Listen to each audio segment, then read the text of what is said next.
Welcome to the Christie Taylor Show. I'm your host, Christie Taylor. Super excited to have you here on today. And here, I wanted to give you an opportunity to meet some amazing people here in the month of July that is going to be talking about some community activism and a very special issue that is very important to our community is criminal justice reform. And to help me have that conversation, I'm going to bring an amazing gentleman to us today, David L. Garlock. Now, David L. Garlock is a successful returning citizen, reentry professional, and criminal justice reform advocate. David and his brother received 25-year sentences in Alabama after taking the life of their abuser. A client of Equal Justice Initiative, he was released on parole in 2013 after serving more than 13 years and pursuing several educational opportunities while incarcerated.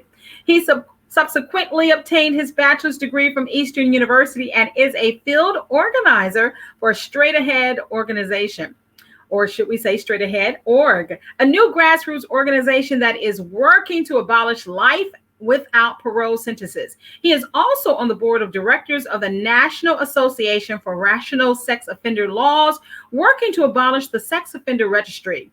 He enjoys educating the next generation of criminal justice professionals on rehabilitation and advocating in various spheres for an effective and equitable justice system. He is a frequent speaker at colleges and universities, criminal and social justice conferences, and community events. Now, David resides in Coatesville, Pennsylvania, with his wife and newborn son, where they are dedicated to serving with their local church, Freedom Life. Welcome to the Christie Taylor Show, David Garlock.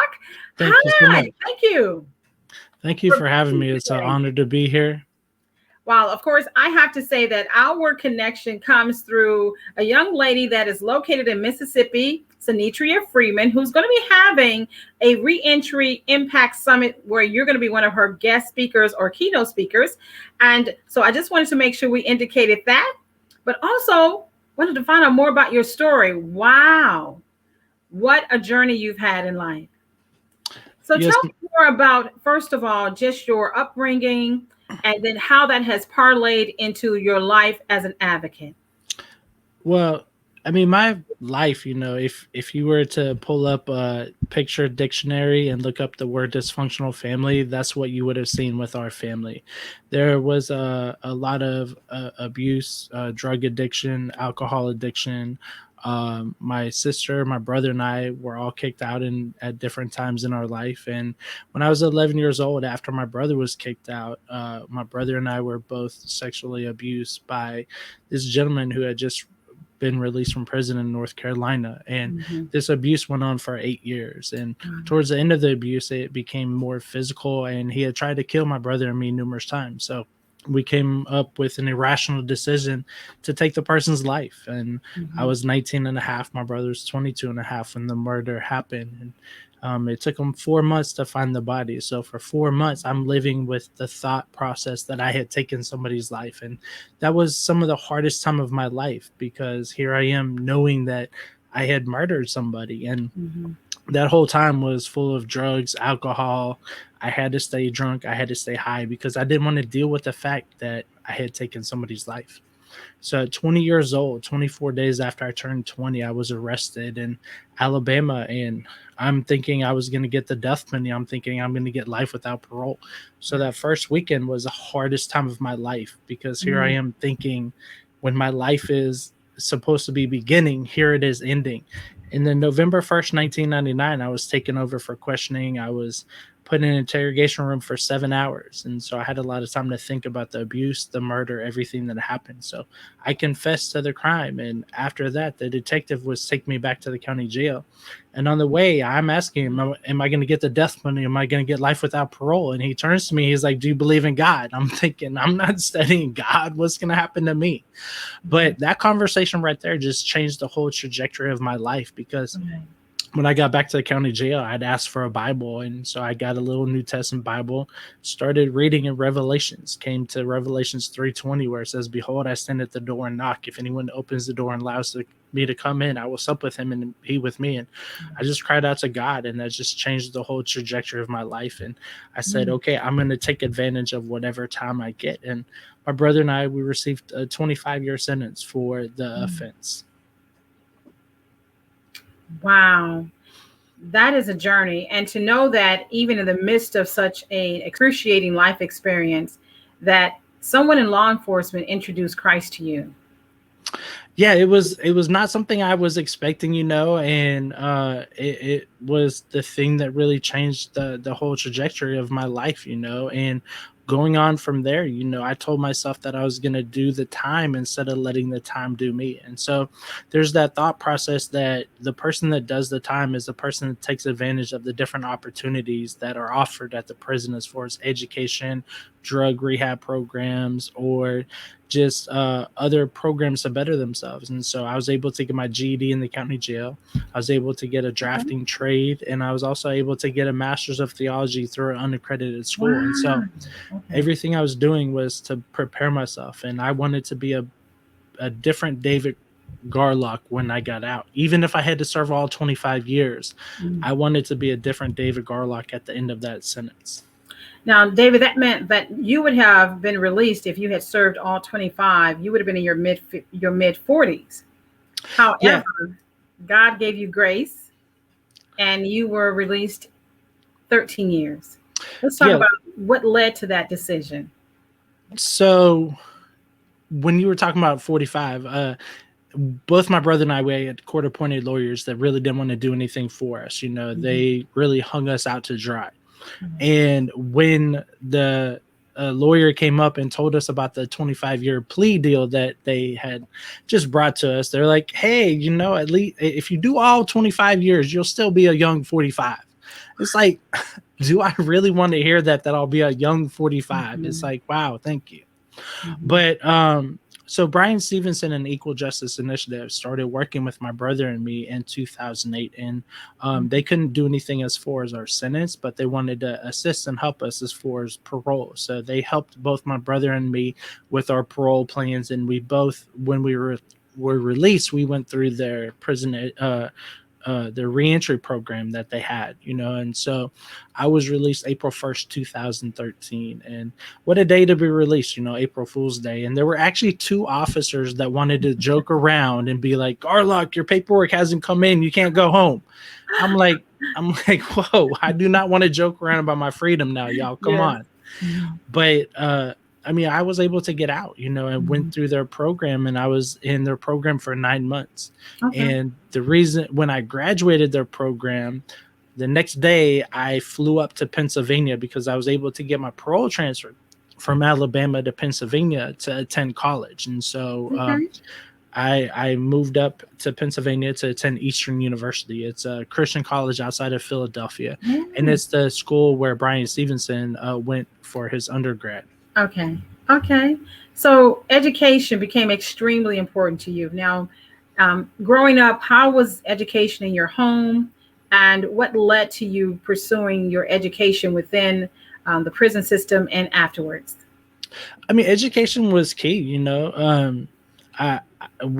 When I dropped out of high school, I dropped out a semester left with in my senior year because of the abuse. The abuser forced me to drop out. And I had a 3.5 GPA. I had some different football scholarships offered from Boise State, Fresno State, and some other smaller Division II schools in California. And I was really passionate about school, and it was something that I was always good in. And the abuse caused me to wear different masks, so I learned how to act really well, and I had a mask for when I was around family members. I had a different mask when I was at school. I had a different mask when I was at church, and another mask when I was around the football players and other folks, so I didn't know who I was until I was incarcerated, and I was able to get rid of all the masks, and I no longer had to hide and pretend like this stuff wasn't happening. Right. You brought out certain important institution in our community, and for you to be a young child and teenager in church, on in a football program, in school, and having to have these different masks, how did you feel as you were growing and reflecting over the adults who apparently didn't pick it up?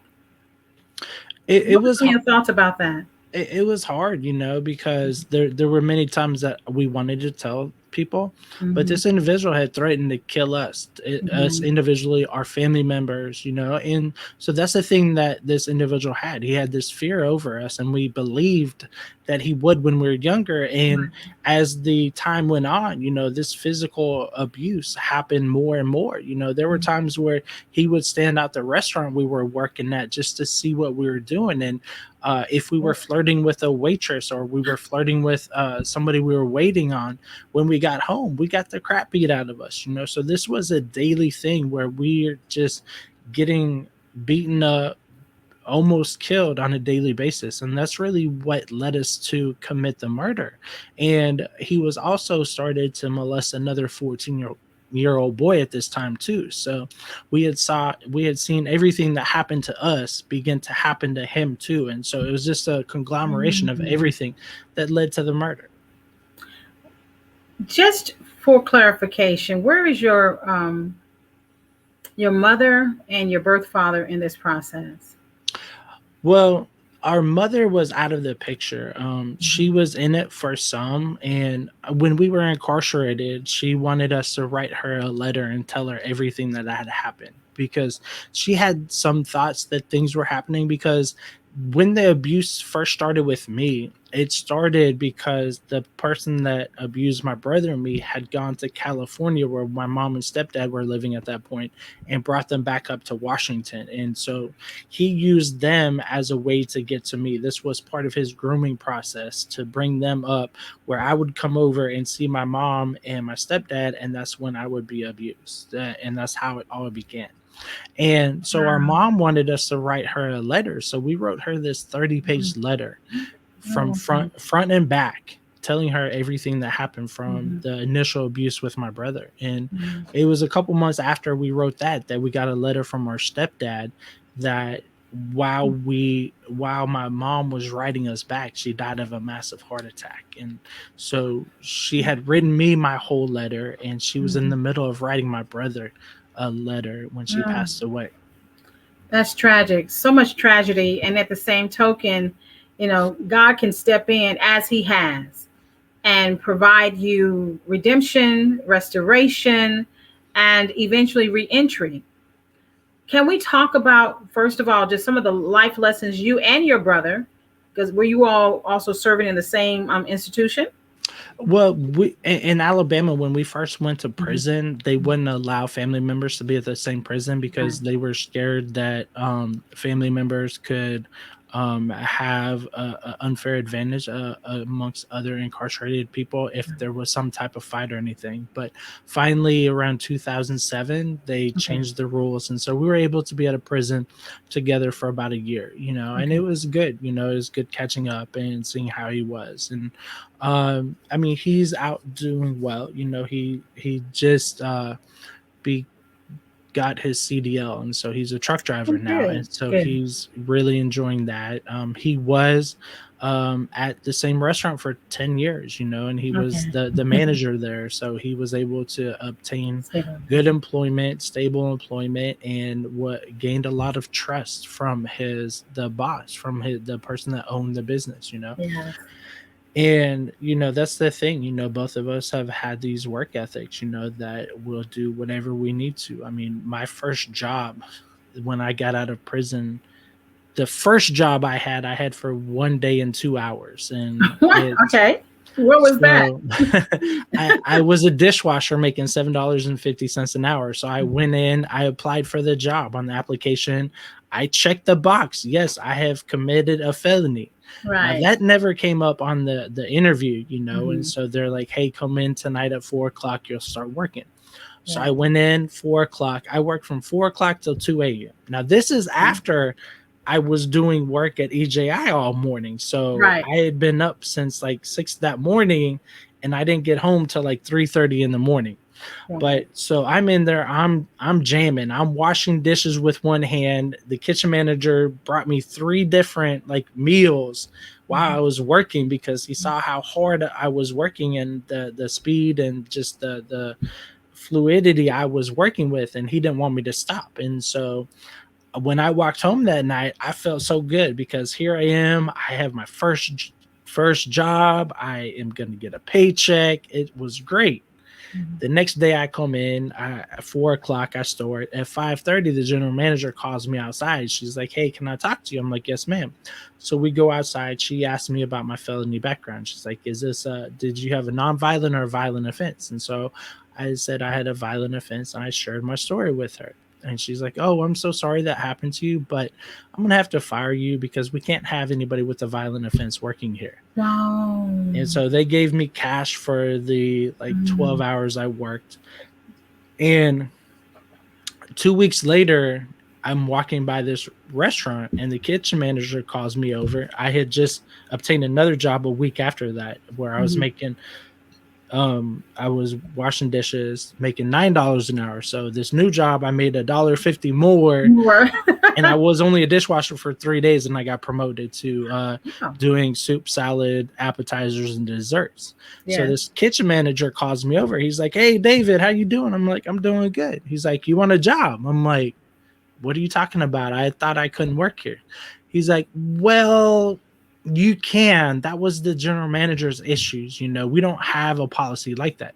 So, oh wow, one thing I tell people, when we look at reentry, the person that has a background, you don't have to only deal with the issues that a company has. You have to deal with the individual that a general manager or manager and their biases and their dislike, and so that's why I was fired, not because the company had a policy, but because this woman didn't like the fact that I had committed a violent offense. Wow, David, okay, I don't know where you are with your story and as far as books and things of that nature, but what a story you have. Wow, we're going to be coming right back in a moment just to talk about, now that you are an advocate and a reentry professional. We'll be right back.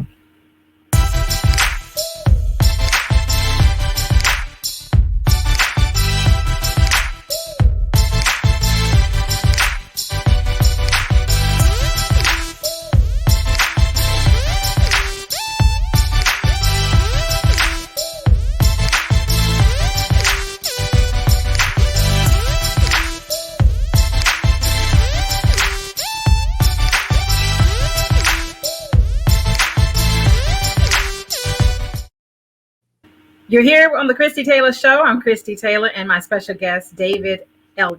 Garlock. And he is a successful reentry professional, a criminal justice reform advocate. And I would love to know, from washing dishes to your further education to what you do now, how did that journey happen?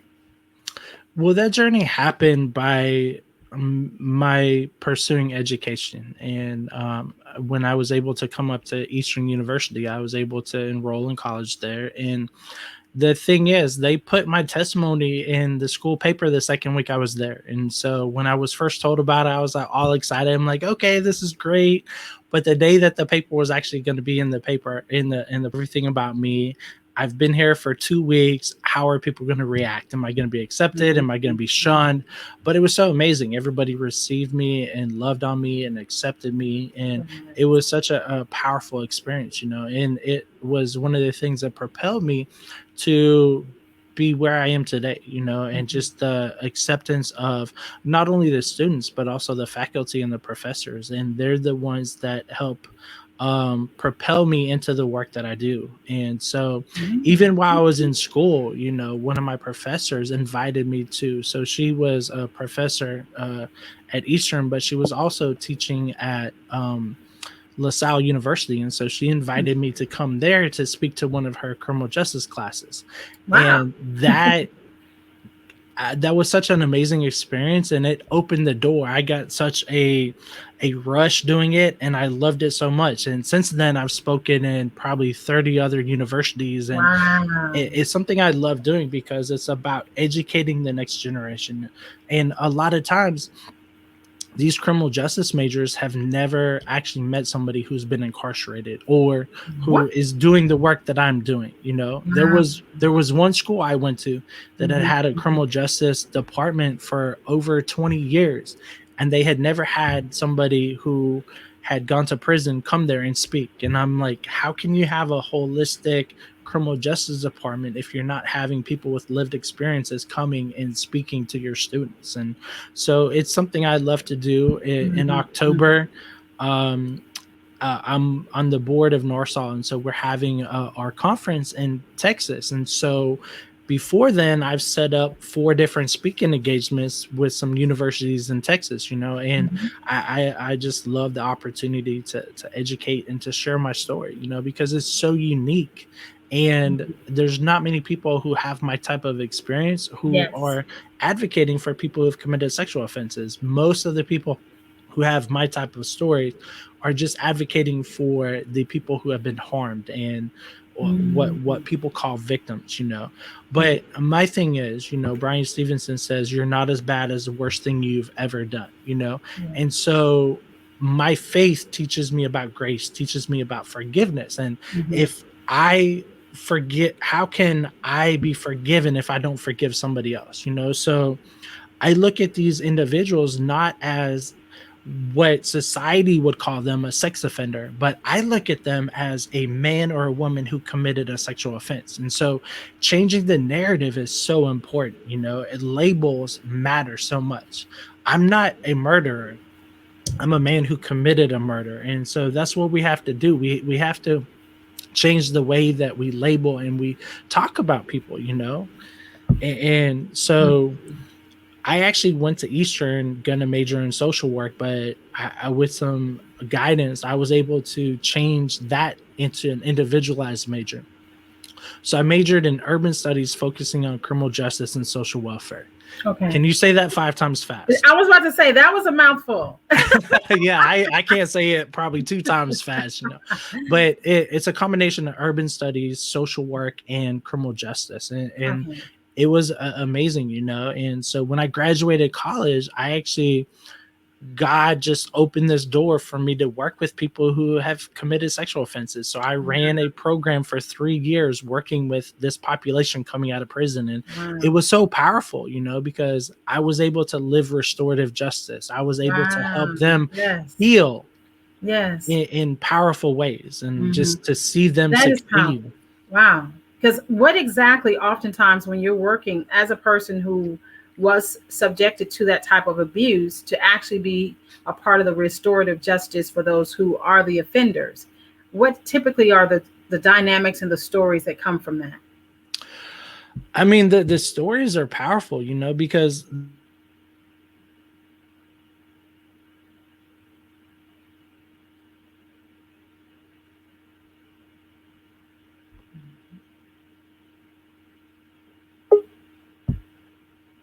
what a lot of people don't understand is that 35 to 75% of the people that have committed a sexual offense have been Mhm. abused themselves, you know. That's And true. so That's true. we all have heard about this theory about the school to prison pipeline. Yes. But I talk about a pipeline that it doesn't get talked about much, and it's the trauma to prison pipeline. So Ooh. there are so many people that Mhm. have had these adverse childhood experiences, you know, Yes.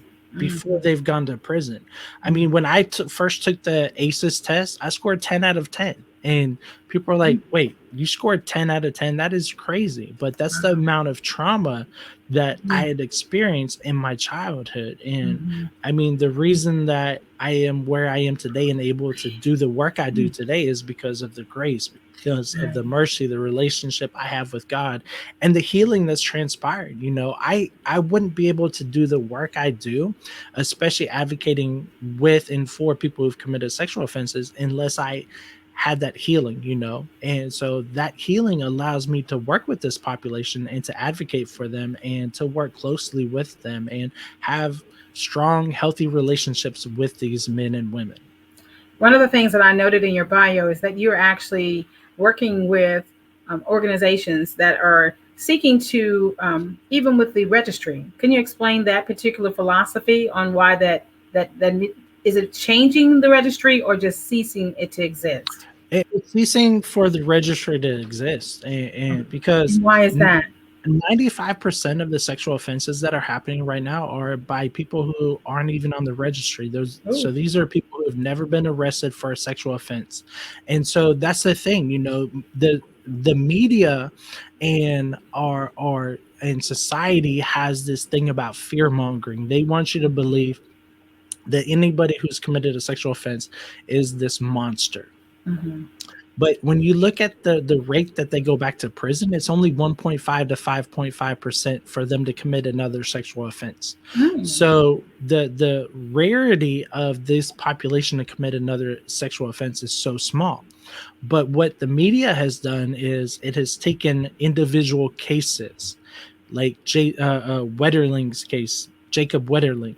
He was a kid that was abducted and killed, and the person had committed a sexual offense in the past, and so they take these individual cases and say that this is everybody who has committed a sexual offense is like this individual, and that's not the case, and I can tell from experience in these relationships I have with these men and women that this is so far from the truth, and so that's one of the things I feel like my story allows me to have a different platform to discuss these issues and these topics. And so I think it's really important to do that. Well, David, this is definitely a complex conversation. We can definitely dive into this in future interviews. I look forward to having you come back and really explore the greater work that you're doing. And speaking of your ability to speak to these stories, you're going to be sharing that right here in, of course, in the Mid-South, Northern Mississippi. Sinitra Freeman, she has invited you to be one of her speakers at the Reentry Impact Summit. First of all, let's talk very quickly about your relationship with that organization and what we can expect when you come. So yeah, I've met Sinitra on LinkedIn and Twitter and Facebook, and we've been chatting for a couple months, and she gave me this wonderful opportunity to speak and to be one of the keynote speakers. And because she knows the impact that Reentry had on me as far as when I came out and going through EJI's reentry program, and then the work that I've done in reentry. And I'm also involved with Lancaster County Reentry Coalition and Pennsylvania's Reentry Council. So I'm very involved in reentry up here in Pennsylvania. And I think that the one thing that we do reentry wrong is we typically wait 90 days, 60 days, or 30 days before somebody gets out to start reentry. And that's not the case. We need to begin it before. And so that's one of the things I will be talking about, and just dispelling some of the myths about reentry and just the impact that the community has on somebody when they reenter. The reason I was able to be successful in my reentry was the church I attended, the support from Equal Justice Initiative. Yes. The second job I had, not the one I had for a day and 2 hours, but the second job I had, I went in there and it was at Jubilee Seafood in Montgomery, Alabama, and the owner's name's Bud Skinner. And I went in, I'm like, hey, I'm looking for a job. Can I get a job as a waiter? He's like, I don't have that type of job open. I have a dishwasher's position open. And I was like, okay. He's like, you got 13 years experience where there's no work. And so I explained the situation. And he said, because you were open and honest, I'm going to give you a job. And he had never hired anybody with a background before. So here it is. He's hiring somebody who committed a murder. It's not just like somebody committed a robbery or a theft or something like that, And so it was so powerful, And after my time there, when I was getting ready to move up to Pennsylvania, he called me to his office and he's like, David, I want to tell you something. He's like, you could easily be a victim. You could easily have everybody feel sorry for you because of the story and what happened to you. He's like, you don't do that. He's like, your mentality where you don't want people to treat you like a victim is going to take you so far in life, and it has, the things I've been able to to do the things I've been able to obtain is amazing and incredible. And I look forward to continuing to be involved in this sphere. And I mean, my job now in PA, I'm working at Straight Ahead, which is an organization that is trying to abolish life without parole and to create a geriatric and medical parole, because we have 10,600 people in Pennsylvania prisons that are over 55 years of age. Wow. You know, I have a personal experience with that, and I applaud you for that work, and hope that life without parole is something that we can eradicate in this country. Yes. I mean, there's an organization called the Sentencing Project, and they, along with me, have this thought process that we need to cap sentences at 20 years, you know, because anything over that is just added punishment, torture. Yes. Yeah, it's abuse. Thank you so much. Thank you for your work. It's an important work, and thank you for your life journey. And may God's grace continue to shine upon you, your wife, and your newborn. Thank you so much. Yeah, he's 7.5 months old, and I tell people when I look at him, I'm like, this is what a second chance looks like, because I could still be in prison for 3.5 more years, but here I am, blessed with a tremendous, amazing wife and this newborn that is incredible. Wow. Oh, continued blessings. And thank you so much for coming to the Christie Taylor Show. Looking forward to meeting you when you come for the Reentry Impact Summit. And thank you. If you want more information about this great organization, be sure to go to msreentry.org. And of course, you can follow David Garlock on all of his social media, Facebook, as well as Twitter. And thank you again for always supporting the Christie Taylor Show.